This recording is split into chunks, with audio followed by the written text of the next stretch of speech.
Good morning, ladies and gentlemen. You're all very welcome to the Irish Bioenergy Association webinar number 19. My name is Sean Fine and I'm the CEO of the Irish Bioenergy Association. This morning we will focus on sustainable bioenergy, an update from Brussels on a fast-changing legislative framework. Before we begin this morning's webinar, just a brief introduction to the Irish Bioenergy Association. Established in 1999, we work on behalf of our members in the areas of biomass, biogas, biofuels, biochar, wood fuels and energy crops. Our main work is in the area of policy, lobbying and advocacy, and we also complete a number of research and development projects, such as our EIP, Small Biogas Demonstration, and our 3C project, and we also roll out the Wood Fuel Quality Assurance Scheme. We have a broad and diverse membership. We are open to new members, and we'd be happy to hear from anyone that's interested in becoming a member, and further information can be found at www.rbia.org. Just a reminder to all attendees this morning that this is the 19th webinar on our series. On screen you will see a list of the previous topics which we have covered. So as you can see, we've covered a broad range of topics from in the areas of wood fuel, district heating. We've focused on biodiesel, bioethanol. We've had European speakers before. We've also showcased some of our members, including Bord na Móna's Eden Dairy Power, Ethanol Europe's plant, Pannonia Bioplant in Hungary, and only recently in last week's, or 2 weeks ago, Green Generation presented on their story and focus on the circular economy. So we would encourage anyone that hasn't looked at some of the topics that we have covered to date, but would like to review those and go back and look at them. They are all available on our website. And this webinar series takes place on a fortnightly basis from 9:30 to 10:30 on a Wednesday. And if you would like to get in touch with us, feel free to contact myself. My email address is shown on the screen, and also my colleague Teresa O'Brien will be happy to assist you with any of your queries or inquiries. This morning's agenda, we're delighted to welcome Julia from the Bioenergy Europe. Julia is the Policy Director with Bioenergy Europe, and Noel will also address us, who is the Technical Executive with the Irish Bioenergy Association. This morning's webinar is being recorded, and you have the option to submit questions through the Q&A tab at the bottom of the screen, and we will endeavour at the end of the presentation to address as many of your questions and queries as possible. Just a reminder to say the date our next webinar will take place on Wednesday the 7th of April. We have yet to confirm our speaker, but we will be publishing details through our social media channels in the coming week. And we thank you very much for joining this morning, and indeed for your ongoing support to this webinar series. Just a brief introduction to this morning's topic. RBI are a proud member of Bioenergy Europe, and it's very clear that many EU directives and legislation are playing an increasing role in setting member state targets and indeed driving strategies at an Irish and at a various EU member state level. The focus this morning will be on the latest policy developments in Brussels on the bioenergy area.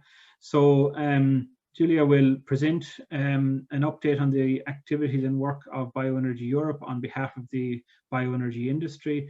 She will also focus on the REDII Directive, the Biodiversity Strategy, and give a brief outline of the main salient points in the JRC Biomass Report, the use of woody biomass for energy in the EU. We will also hear about the Taxonomy Directive, which is currently being discussed, and we will hear some feedback on the growth of the anti-combustion, anti-bioenergy lobby at a Brussels level, and other work of Bioenergy Europe will also be showcased in this morning's presentation. So to introduce our speaker, Julia Kane is Policy Director at Bioenergy Europe. Julia joined the association in 2018 and is responsible for the Advocacy Department and sustainability-related files. Holds an MA in International Relations from the University of Rome and an MSc in European Affairs. Before joining Bioenergy Europe, she has gained experience in sustainability and energy with the biodiesel, non-ferrous metal and hydropower European trade associations in Brussels.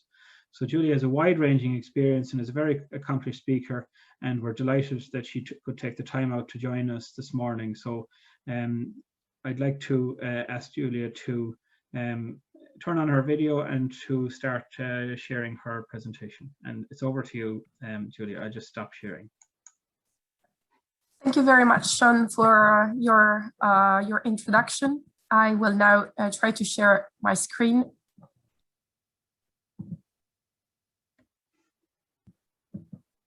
Yeah, it's just starting to share there now, and we can see it, and you're in presentation mode. Yeah, so perfect. You just might need to turn off your, it shows the next slide over on the right. So maybe the display settings at the top. If you click on the display settings in the top.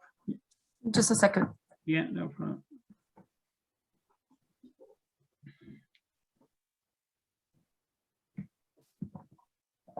Should be better now. Okay, so we get you to, yeah, it's just starting to share there now, and we can see it perfectly. Yeah, that's great. Okay, perfect. Over to you. Thanks, Julia. Thank you, Sean, for the invitation. So today, as Sean said, I'm going to speak about the fast-changing legislative framework in Brussels, which is impacting also national implementation. But before doing that, I would like to say a couple of words about the organization I come from. So Bioenergy Europe is the largest European association representing the interest of the bioenergy value chain. We have at the moment 170 members. Most of them are corporate, so companies of various sizes, from small to size to multinational companies. And we represent all the value chain, so starting from solid biomass producers, biomass and bioenergy generators, heat, power and cogeneration, traders and equipment manufacturer. We have in our membership quite a lot of associations, and we represent 31 countries, including IRBA. And we have also in our membership some academia and research center that you see in the bottom of the page, 10 of them, that are particularly focused on the work on bioenergy or bioeconomy. So Bioenergy Europe has been the common voice of the European bioenergy since 1990 and is hosting two networks. The first one is the European Pellet Council that is working mainly on pellet, and the second one, the International Biomass Torrefaction Council, that is concentrating its work on black pellets and the torrefaction technology. We work mainly in working groups, so our members gather many times during the year to decide the positions to be taken and the way we try to influence the decision-making process at the European level. Here you see the list of our working groups: domestic heating, pellets, agrobiomass and energy crops, competitiveness, sustainability, wood chips, biopower and CHP. We also try to organize events on our own to inform policymakers and other stakeholders of the possibilities around bioenergy. And here you see that on the 8th of April, we're organizing a webinar on biomass-based carbon sinks, in which we are going to speak about the main opportunities around biomass to create basically negative emissions. So afforestation, biochar, and bioenergy carbon capture and storage. We have at the moment around 400 registrants, but there are still 100 seats available. So if you're interested, have a look at our website and do register. So going back to the point of the presentation today, the presentation will be divided in three parts. The first one will be a bit of a general introduction on data, and we're speaking about the bioenergy sector today and where we're going to be in 10 years' time. The second part of the presentation, we are going to address some of the initiatives that are part of the European Green Deal. And in the third part, we are going to speak about communication and how to get heard in a noisy world, especially now that the bioenergy sector is under the spotlight and confronted with a lot of critiques on the civil society part.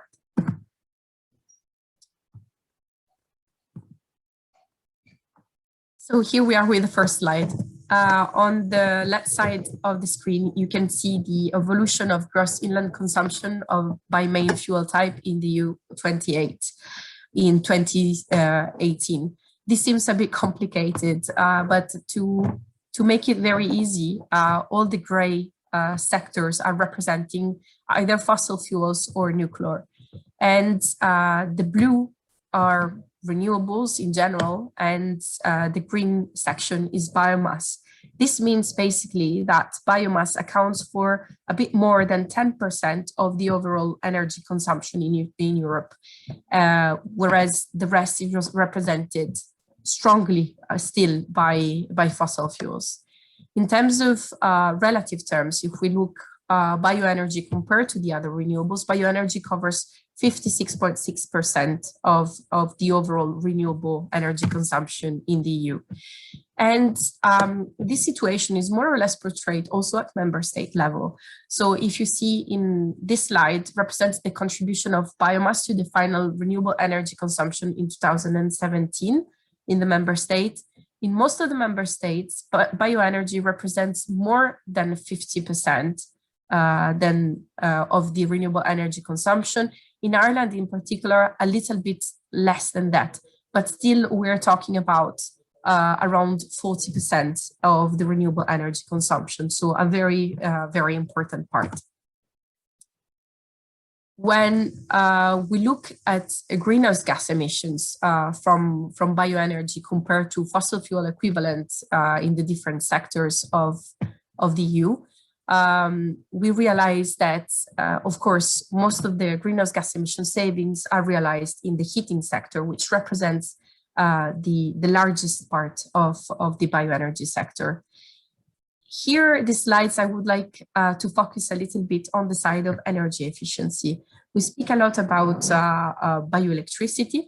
Bioelectricity is, of course, a very important component of the bioenergy sector. And in these slides, we basically demonstrate how this electricity is produced.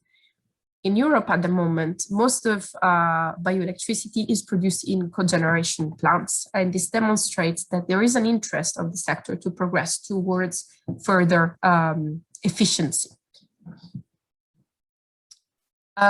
We have analyzed the national energy and climate plans of the EU 27, and because we wanted to understand where our sector is going, so how the different countries are projecting the use of bioenergy for the next 10 years. The answer is that in transport, in heat and electricity, bioenergy is growing quite substantially, although not at the same rate than in the previous year. This is also due to the maturity of the sector. So here you can see a bit of the projection for the growth of bioelectricity in the next 10 years. Regarding biomass in heating, also we appreciate that there is a forecast that is growing quite a lot for the next 10 years. If we compare this 25% increase between 2021 and 2030 with the previous decade, we realize that it's not changing a lot, because in the previous decade we had a growth of around 29%. If we add up energy efficiency improvements, this 25% is consistent with what was happening in the past 10 years. Finally here, this is basically to underline that bioheat, so the biomass in heating, where this is going. So most of it is going to residential.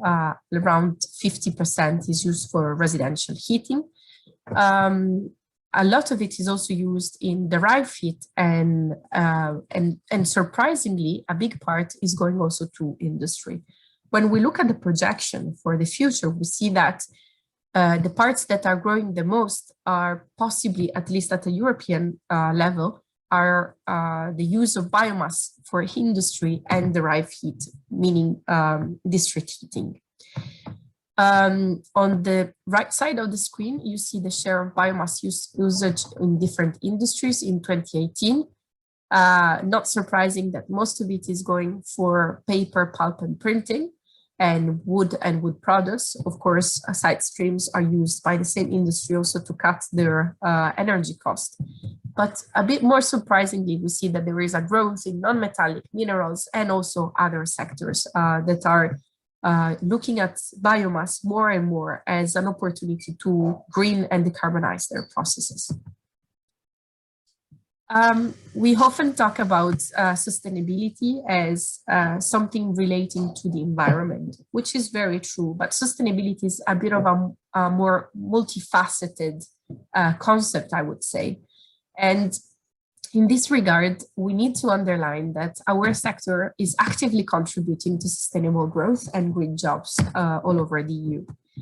In particular, in 2017, the amount of indirect jobs that were created by the sector were around 700,000, with a turnover of 60.6 billion euro. This means more or less 40% of the total renewable energy turnover and 0.4% of the EU GDP in 2017. When it comes to jobs, this means around half of the jobs in the renewable energy industry are actually provided by the bioenergy sector. And something that we are quite proud of is that 74% of the bioenergy equipment suppliers are actually based in Europe. And this is a bit a different tendency compared to other technologies that are heavily relying on imports from China and other developing countries. We have also run a study in 2019. We were basically counting all the bioenergy businesses in the EU, and we suddenly realized that there were really many. Most of them are small, medium enterprises, and we counted more than 50,000 business units in the EU dealing with bioenergy in different parts of the value chain. Now I will pass to the core of the presentation, and I will speak about policy, and I will touch upon some of the initiatives of the EU Green Deal. Of course, not all of them, because we know that they would be too many, and I would probably need a full day to cover them all. Many of you would be probably familiar with this slide. This was presented by the President of the European Commission, Ursula von der Leyen, in December 2018 to the European Parliament. And this is basically the structure and the main architecture of the European Green Deal. You see that in the screen, there are several initiatives that are listed. And these ones are the ones that are impacting directly the bioenergy sector. This is because the bioenergy sector, of course, is very transversal. So there are many impacts from many sides. So we start from the top part of the screen, and we see everything that is related, I would say, with the environment.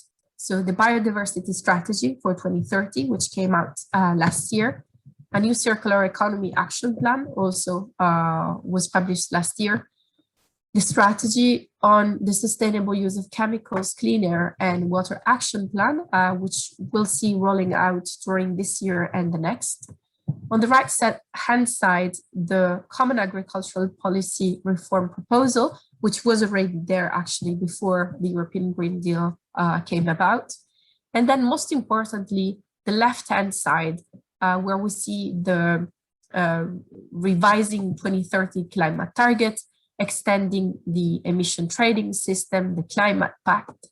But most importantly for our sector, I would say the revision of the energy legislation, and in particular, the review of the Renewable Energy Directive that we will see in detail in a moment, the review of the energy efficiency and others.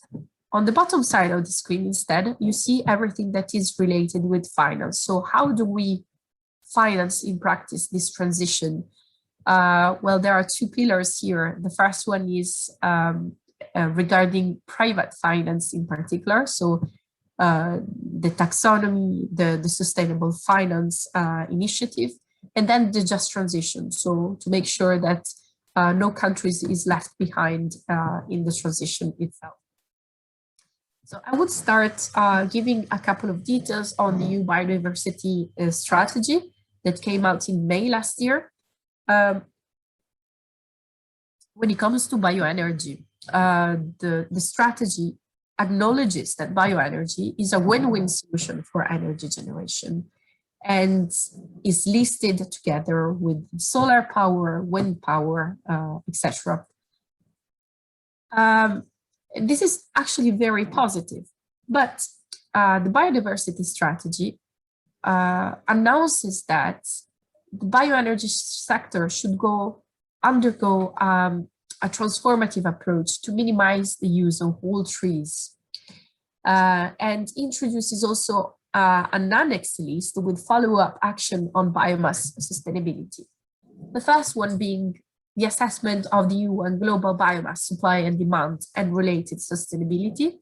The second one is a study on the sustainability of the use of forest biomass for energy production that was published a bit in delay compared to their initial timetable in January this year.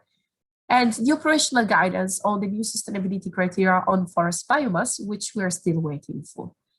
So in general, the EU biodiversity strategy is a non-binding document, but it bears it bears a lot of political weight. And this is because legislative initiatives will stem from the strategy and possibly also the review of the current Renewable Energy Directive. So what we have done as an association was starting communicating with decision makers and with other stakeholders that when we're talking about bioenergy, it is important to have an holistic view. So we have seen that with the biodiversity strategy, there was an increased importance on, there was the first time that the notion of whole trees was introduced. And this was very worrisome for our sector because it entailed a bit of a misunderstanding of how the sector works. So in general, we wanted to communicate that sustainable forest management is an ally to fight climate change and increase forest resilience. So this is very important because we see that there is a current debate between conservation and so a sort of a segregative use of forest and management, and we wanted to underline the fact that moving forwards, we need realistic strategies to keep forests healthy and productive in the long term. That sustainable forest management is still and will remain key in reducing risk of forest fires and pests. And also that management reduce spreading of pests if done properly.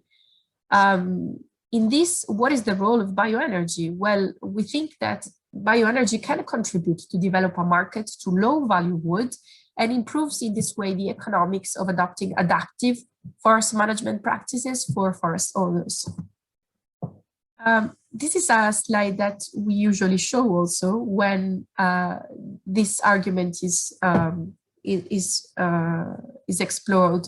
So bioenergy is not a driver for deforestation, nor in most cases for harvesting. And on the left-hand side, you see, well, this graph was elaborated using Eurostat data. The green portion of the graph represents the wood removals for wood fuel, whereas the orange part of the graph represents the wood removals for industrial brown wood for non-energy usage. The line, the slope represents the inland energy consumption for forest biomass, and you will appreciate that whereas while the bioenergy sector grew quite a lot in the last few years, the percentage of harvesting for wood fuel remained more or less stable along the years. And this is something that we can explain by looking at the increasing synergies that are happening within the forest-based industry sector. In general, also, we need to underline that bioeconomy can be really a catalyst for systemic change to tackle the social, economic, and environmental aspects together. To decarbonize the EU by 2050, we will need a great effort. And in order to do so, we need to substitute CO2 intensive raw material and fossil energy with forest-based alternatives sourced sustainably. Why is this important for us? Well, the more wood products are used, of course, the more side stream will be mobilized, and therefore we can even work better in synergy with other forest-based industry sectors. I will pass now to a very important file. Some months ago, we saw the publication of the 2030 climate plan. This again was a communication, so a non-binding document in which the Commission was explaining a bit the scenarios that will bring to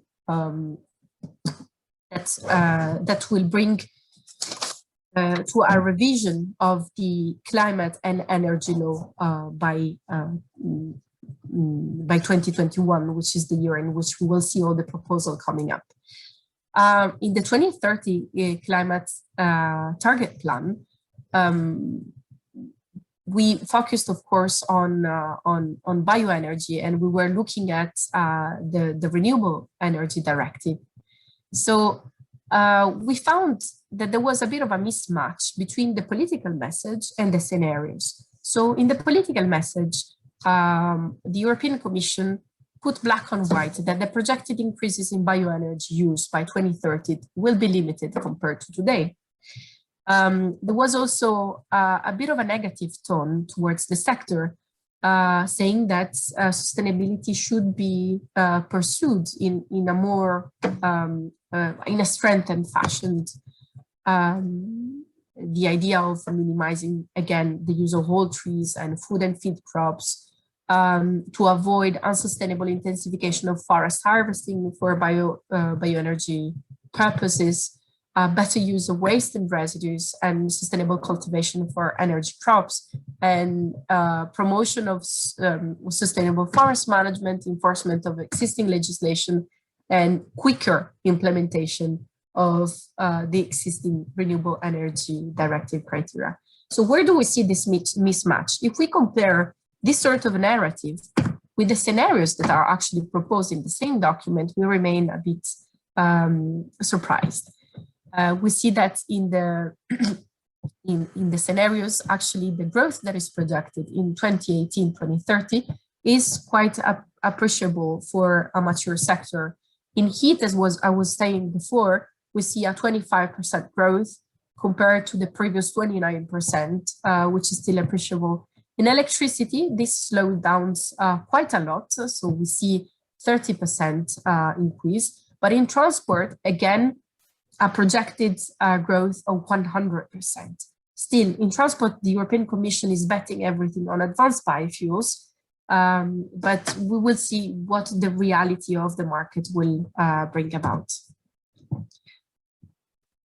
I would like also to make a little point on a study that was published at the beginning of the year.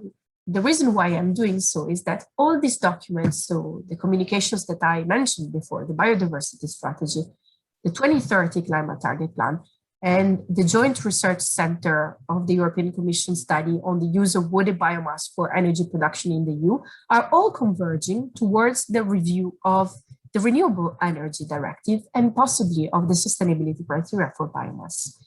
So the JRC study was a pretty balanced study on the use of woody biomass for energy, and came up with a series of recommendations. The first one is to strengthen the sustainability criteria. How to do so? Introducing no-go areas where biomass cannot be extracted.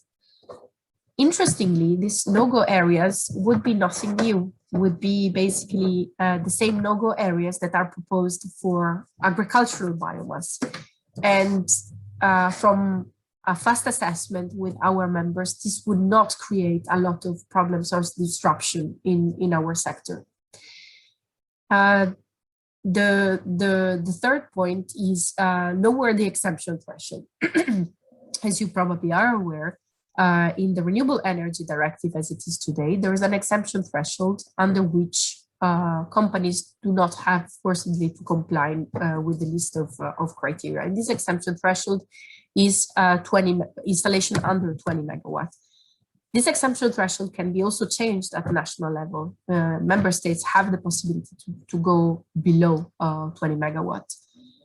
The JRC study underlines the need to lower this exemption threshold for one reason, which is basically statistical. They would like to have access to more granular data on biomass and where it comes from. So the argument is, I must say, it's probably a bit weak because a full impact assessment on the cost compliance for small producer needs to be carried out before deciding something like this. The last point is also looking at the sustainability governance of bioeconomy value chain in a holistic way. So the JRC study also recognizes that it's sometimes difficult to tell apart impacts of bioenergy sector from the ones of the rest of the bioeconomy and the forest-based industry, simply because the value chains are so closely interlinked that management practices are very seldom carried about for bioenergy only. Interestingly, also, the Joint Research Center of the European Commission calls to detoxify the debates on bioenergy. And this is a very timely call because, as I was underlining before, the bioenergy sector is currently under the spotlight, and we are receiving quite a lot of criticism from NGOs. And very often this criticism is based on a misunderstanding of how the forest-based sector works and what are the practices that are put in place to preserve the health of forests. Here, what I wanted to underline with this slide is a bit of the difference between the NGO response and the industry response to the JRC report. The NGO response was a warm welcome of the report. And we also welcomed the report. We found it balanced, but we have a different interpretation of some lines of the report itself. So we see that although the call for detoxify the debate was a very timely one, the report itself was somewhat instrumentalized against the sector itself. What is interesting also to notice is that the report carries out a biodiversity and ecosystem condition assessment to look at different pathways of biomass utilization and harvesting. It does so by looking at scientific literature. So it doesn't take into account the actual practices of the sector. And among these pathways that are assessed, 24, 19 seem to have a risk of negative environmental impact or carbon impact. However, as I was saying, they do not assess the likelihood of occurrence of these pathways. In particular, what we notice is that of these 19 scenarios, 11 areas are already managed through policy or forest certification, and 8 of them are very unlikely to occur for bioenergy. So this is a bit the first analysis. Regarding also the carbon accounting, there are good news. There are some NGOs that are putting into question carbon neutrality of biomass. And the report clearly states that there is no accounting loophole for bioenergy, and the emission from combustion of biomass must be recorded as zero. So this is quite important because it strengthens the air around carbon neutrality of biomass. So we pass now to really the core and the most probably important piece of legislation that is being reviewed at the moment, and this is the Renewable Energy Directive. So as you see on the left side of the screen, the process is underway. A public consultation was launched at the end of last year, and Bioenergy Europe responded after a consultation of its members. We will see the Commission adopting the first proposal, probably at the end of June 2021. On the right part of the screen, you see all the basically steps that we are looking at. The first one is the Joint Research Center report, the one that I was covering before, because this is actually a piece of scientific information that will be taken into consideration by the European Commission to draft their proposal. The second part is carried out by a consultant, a consortium of consultants driven by the consultancy Trinomics. They are looking at the impact assessment. So what are the economic impacts that could be happening from a review, an early review actually of the Renewable Energy Directive. The consultant is considering whether it could be appropriate to introduce a feedstock list for bioenergy, to strengthen the greenhouse gas emission saving threshold, to reduce the exemption threshold, and to increase the rate of efficiency that is currently required. Of course, at the moment, this is an assessment. So they are looking at all the criteria and see whether they could be reinforced, how and what impact on society and economy they could trigger. What we are trying to do at the moment is actually underline the importance of knowledge of the sector. Sometimes we see that there is a gap between political speech in the offices and actually the knowledge of the sector, especially when talking about the exemption threshold. There was a very good reason why the exemption threshold was fixed at 20 megawatt. And it's because most of the biomass is actually consumed by those installations over 20 megawatts in Europe. And also this installation have the administrative capacity to conform to a set of rigorous sustainability requirements. When we are talking about smaller installations, this is not really the case. So we're trying to inform in a very easy way policymakers on what this would mean. So we see here what is the threshold for one family house, for a school or a swimming pool or hotel, for a small or a big district heating, for a hospital or medium-sized industry, or for a very big power plant. And this actually is really helpful when speaking with policymakers to basically underline sometimes what an industry operator might find as obvious. Another point that we are underlining is what are the audit and certification related costs. So what is the cost of compliance, and whether an operator could actually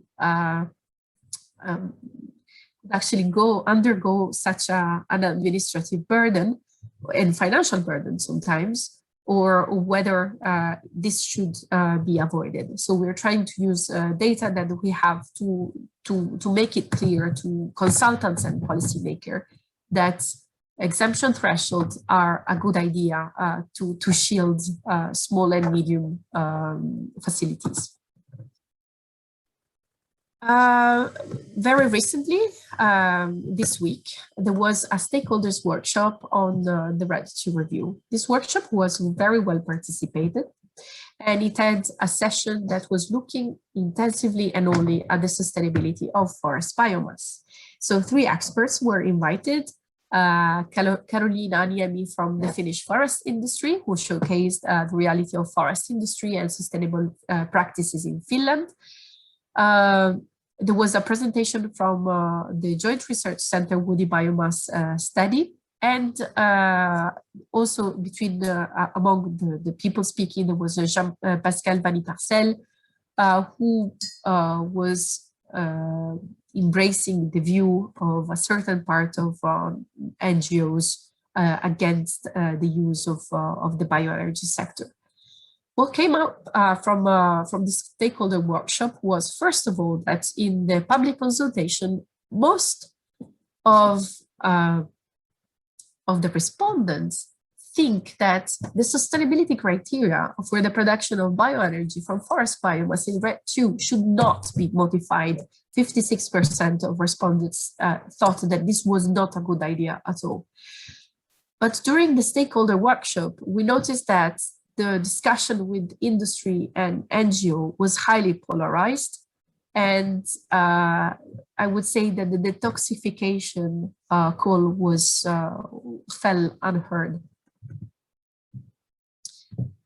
So in terms of timing, as I was saying, all this process will bring a proposal at the end of June. We still don't have any details on how this will look like, but we're working closely with stakeholders of our sector to try and get the best possible outlook for the industry. I'm passing now to another topic, which is the Taxonomy Regulation. This was at the bottom part of the slide that I showed you on the EU Green Deal. The Taxonomy Regulation proposes a sort of a classification system which establishes a list of environmentally sustainable economic activity. And it should be also an important enabler to scale up sustainable investments and implement the European Green Deal. In a very, very simple way, the idea is that if a bank or a financial institution wants to issue a so-called green product, will need to abide to a rigid standard of rules. And this is really, really positive. But as we know, the devil is in the details. And in the first draft and formulation of this environmental requirements, bioenergy was really discriminated against other renewables. And the criteria that were requested were overly ambitious, I would say, and in certain cases, not really based on the reality of what can be achieved. So we worked very strongly to underline this point. We managed to have an observer in the technical expert group that was basically drafting the first report for these requirements. And after a couple of drafts, we have seen some really good changes in the right direction. Still, the outlook is not perfect, but we still have 1 month time to work and try to get a better text for our sector. The first thing that I would like to underline is that member states decided to defend our sector in a very outspoken way. So the forest-rich countries, some forest-rich countries, decided to write a letter to the European Commission. So 10 of them signed this letter, and we're speaking about prime ministers and vice prime ministers, underlining the crucial role of bioenergy in member states' energy mix to reach the EU climate goals. And they asked the European Commission to stop looking at bioenergy as a transitional form of energy and to look at it as a substantial contributor to climate change mitigation.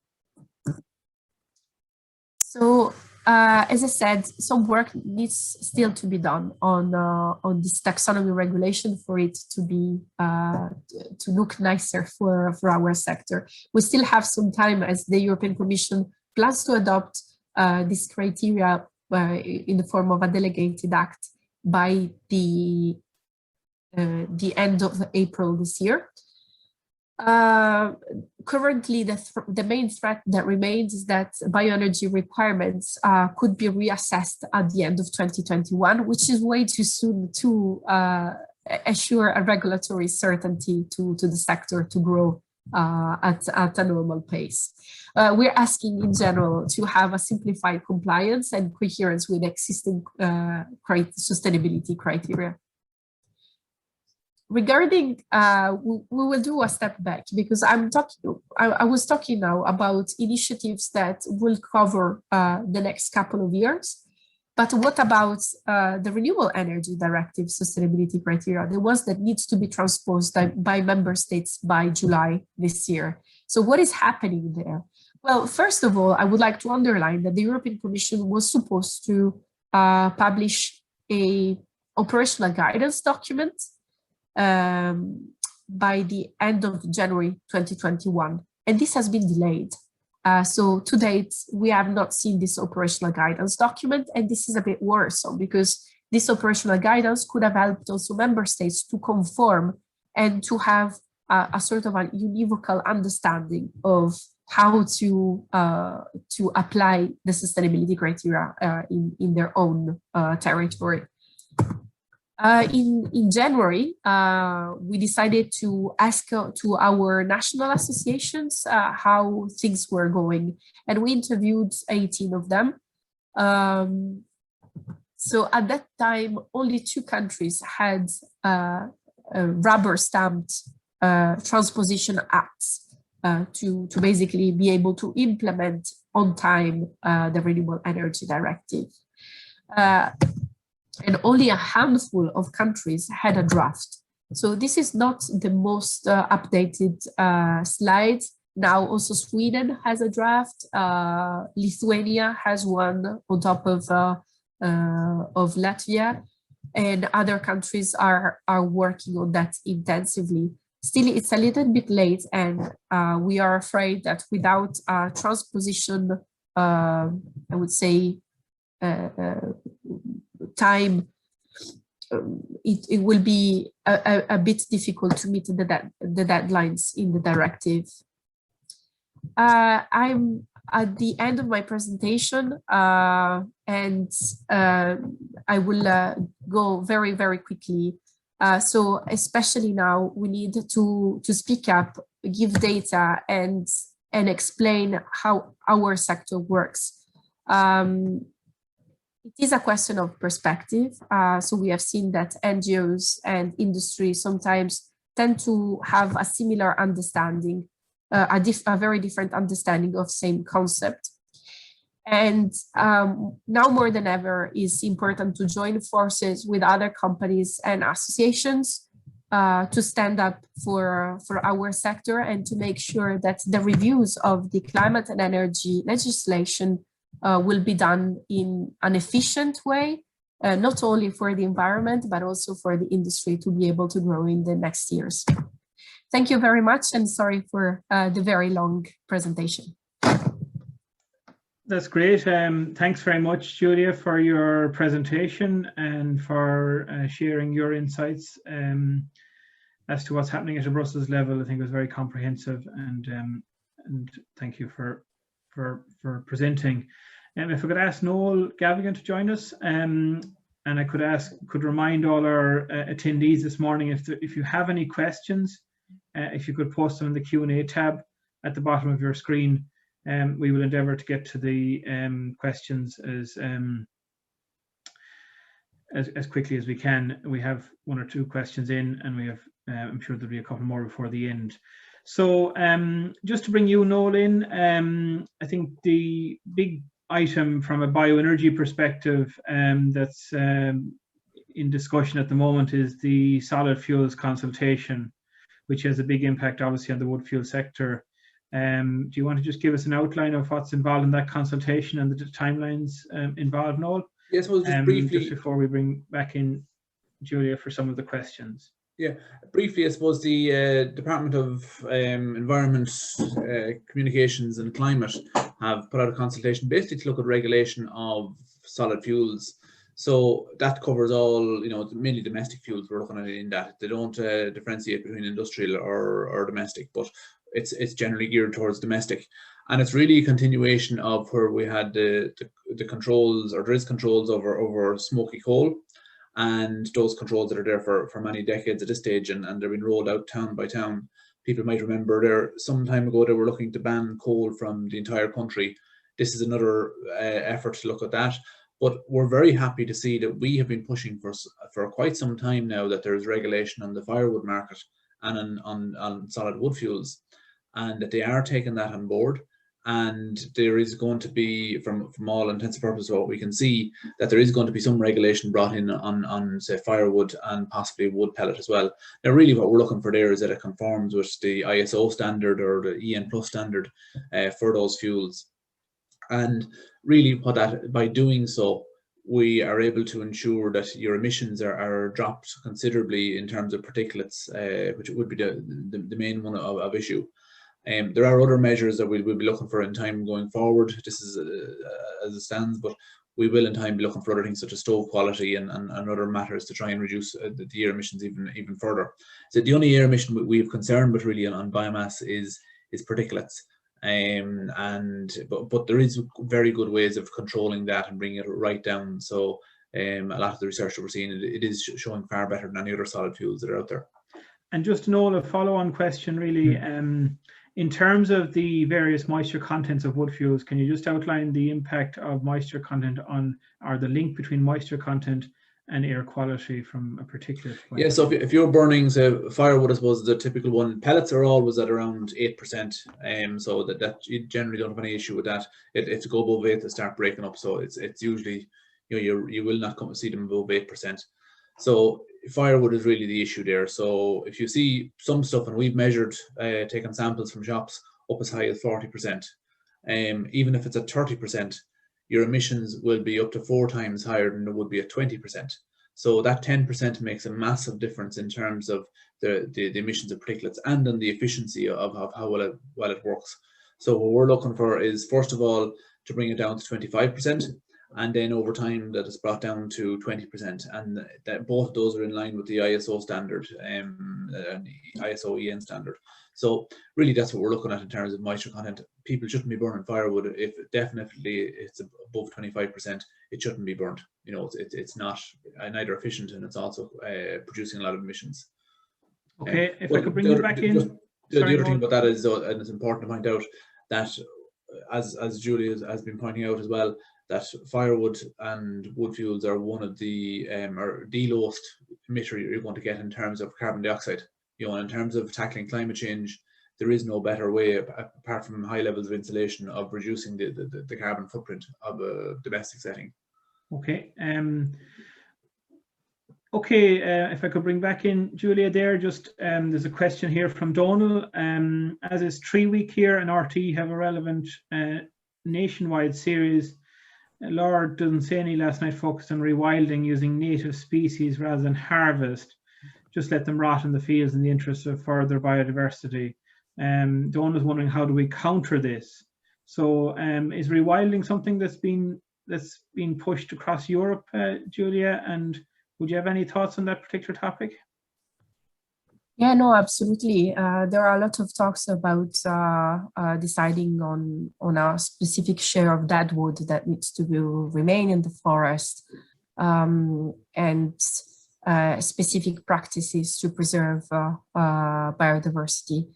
There are two levels of an answer. First of all, at European level, what we try to say is that it is best that countries decide for their forestry practices themselves.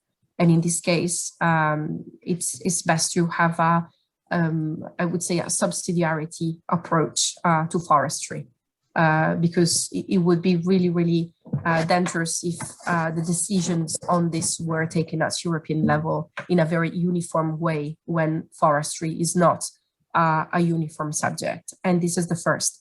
And secondly, we always underline that sustainable forest management is actually a good answer to increase the resilience of the forest. and that especially now with climate change and pests going on all over Central Europe and also Eastern Europe, we need to make sure that forests are managed and sustainably so, so that not too much is left also on the field for avoiding fire risk as pests in general. So this is the general answer that we try to give, and we cooperate also with forestry associations, underlining the specificity of forestry and the need for national authorities to be able to decide for themselves on this. I might just come in that. No, yes.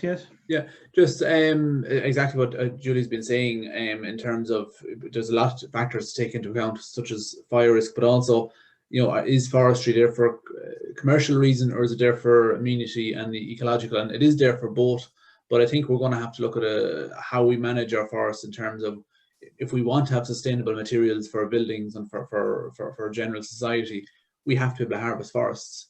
And being able to balance both of those is a big factor. In terms of removal of materials, whether we should remove or not, what's interesting, Julie early on put up the piece on the JRC. You might remember that diagram with the 4 boxes and all the different numbers of the different routes. And what's quite interesting on that, I just had a quick look at it while she was speaking, 2 factors in it which are very good for carbon emissions, but completely opposing in terms of biodiversity. One is where you're removing what they call fine woody debris from the forest, and they speak of removal above and below the landscape threshold. So that's obviously to take into account, you know, what a certain amount is good, obviously, for biodiversity, and where you remove it below the biodiversity level, it's good, obviously. But if you remove too much of it, it's not a good thing. Now, obviously, it's bringing fire risk and other things into that as well. But there is, you know, the JRC report, in fairness, is quite detailed, and, you know, there is a lot of thought into that, so it's worth following. Also, if I may say, the Renewable Energy Directive has a couple of points in Article 29 that say that biodiversity considerations, as well as soil quality consideration, needs to be taken into consideration when harvesting for biomass for energy. And then, of course, member states will need to operationalize these 2 points. But this means that we need to cover also for biodiversity and soil quality considerations when harvesting, and this is also quite important to take into consideration. I suppose just to point on Donald's question or comment, it won't be possible for many landowners to allow their forest to, I suppose, grow wild and not harvest, because they will be needing an economic return from the forestry too. So it all depends on the situation and circumstances of the landowner in terms of what they do with their forest. And I think Lord Dunsany must be in a position where he doesn't need to harvest the forestry, where he can let it go wild. And so that's just an additional point. Question from Nicholas. In terms of carbon credit ownership, what's the general situation Europe-wide? And with regard to farmers owning the credit arising from their forests, and does the Bioenergy associations have a view regarding this? So, Julie, would you like to comment on that? I know here in Ireland, we receive a forestry premium if you own a forest from the government, a forestry grant. So my understanding is that the credit then resides or is owned by the state as a result of receiving that that grant. So would you be able to comment on how this works across Europe and the ownership of the credits? It's a bit difficult to know how this works across Europe, because there is no uniform system at the moment for carbon credits.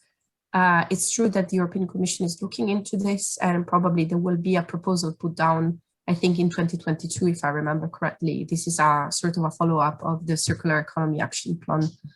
In terms of Bioenergy Europe, we have not been very active on the carbon credit point, so I wouldn't be able to comment in the details, but we are following the carbon credit questions, also with a larger view to other possibilities such as bioenergy carbon capture and storage and biochar utilization.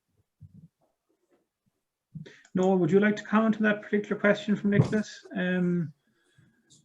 Well, I suppose in terms of, yes, the carbon credit does belong to the state once you receive that the subsidy from the state for planting your forestry. So that's really where those decisions will be made. You know, the landowner doesn't have control of that. It is important that it's managed correctly, obviously, to retain those credits, and the state has a strong interest in the proper management of the forest for that reason. And the inventories that are done on a regular basis of forestry are there to prove the sort of state can actually prove what sort of sink is there and how well it's been managed on a national basis. And just, I suppose, in response to Nicholas, we can see, can we get any further information maybe from some other colleagues and other associations that might have more of an insight into this particular area, and if we can, we'll then be able to circulate it on to you. Just a query there from Eric. If the forest didn't receive any grant funding, who owns the carbon credits then? So my understanding is that the forest owner would, as the grant aid has not been received from the government, then there's probably no record of that forest in terms of being a forest. I would expect that the landowner would own the credits, but I stand to be correct on that. Noel, would you be able to? Yeah, I would expect that they would have the claim on it. The question is, how do you go and value that, or how do you be able to claim that credit? They would legally have it, but it's probably no one has gone on about the role of trying to claim that at this point in time. But they would, you know, in my view, would be entitled to claim the credit for it. And a follow-up point there from Nicholas, that obviously there's certain forestry that might be outside of the premia. It's a similar point to Eric's, and maybe, but it's an area which we can look into and certainly maybe provide some information and feedback if we receive any. So thanks very much for your questions. Just a query here and a comment really from Justin McGuire in Bordnamona. He's very excited. Bordnamona is very excited about the brown to green strategy, decarbonising and a renewable path and transition to 100% biomass for the end of 2023, in which has been formally been a peat plant. Fully recognise the need to bring people with us, recognise the use of residual forestry, biomass, and creation of jobs. So we echo all that Julia has said. So it's just a feedback and comment positively from Justin. Thanks, Justin, for your comment and feedback.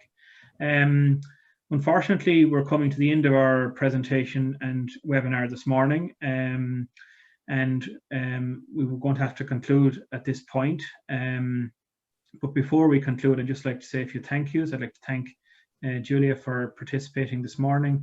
I'd like to thank Noel for joining us for the panel discussion. I'd like to acknowledge the work of Teresa O'Brien, our colleague in the Irish Bioenergy Association, for her work behind the scenes and making all this run smoothly and happen. So thanks, Teresa, for your continued good work.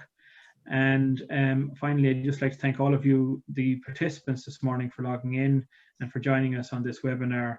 I think it was quite an interesting topic and certainly shows the emphasis that Brussels will have on our own domestic policy from a renewable energy perspective over the coming decade. So with that, I will conclude and just thank you all again for joining us, and we hope that you will be able to log in to the next webinar, which will take place in 2 weeks' time. So until then, stay safe, take care, and talk to you soon again. Bye-bye.